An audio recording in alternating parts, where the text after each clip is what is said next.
34 ساڵ بەسەر یەکەمین ئەزموونی هەڵبژاردن لە هەرێمی کوردستان تێپەڕ دەبێت.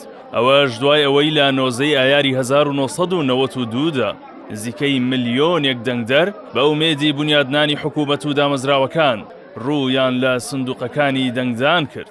بەڵام ئەوەی دوای زیاتر لە 3 دەیە دەبینرێت تەنیا تەرمێکی بێگیانی دیموکراسیە کە پارتی وێکێتی لە پێناو مانەوەی خۆیاندا هەموو جونگەکانیان پەک خستووە. پەرلەمانی کوردستان کە ڕۆژانێک چینی دەستەبژێر بە تامەزرۆییەوە و بە ئومێدی گۆڕانکاری و ململانەی فکری و هەڵوێستی نیشتیمانی ڕووی تێدەکرد، ئێستا گەیشتووەتە ئاستێک کە زیاتر لە ساڵێک و 6 مانگە ناتوانێت دەستەی سەرۆکایەتی هەڵبژێرێت. ئەمە جگە لە پەکخستنی لە ماوەی 2 ساڵی لەوبەریشدا. ئەم دامەزراوەیە لە یاسایی قۆڕەکاری دوو حیزبەکەدا لە ناوەندێکی یاسادانان و مەرجعی یاساییەوە بووە بە شوێنی کۆکردنەوەی موچەخۆری بندیواری سیاسی.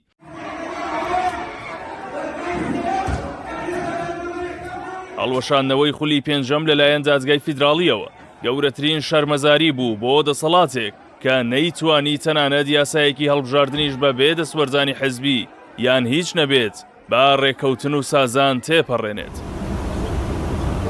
کارەساتەکە تەنیا پەرلەمان نییە.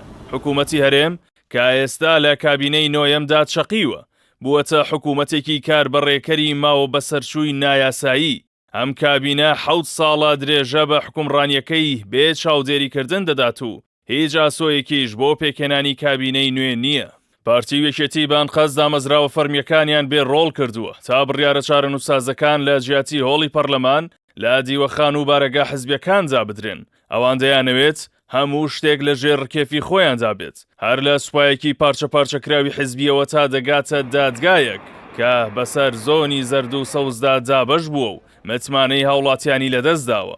تەنانەت ئەنجومەنی پارێزگاکانیش لە دوای ڕاپەڕینەوە تەنیا 2 جار هەڵبژاردننی بۆ کراوە و کۆتا جار 12 ساڵ بەر لە ئێستا بوو. هاوڵاتیان لە دەموچاوە دووبارەکانی حکوومەتە خۆجێیەکانی پارێزگاکانیش بێزار بوون. لە ڕووی دیبلۆماسیەوە ئەم دوو حیزبە شکۆی هەرێمیان شکاندووە.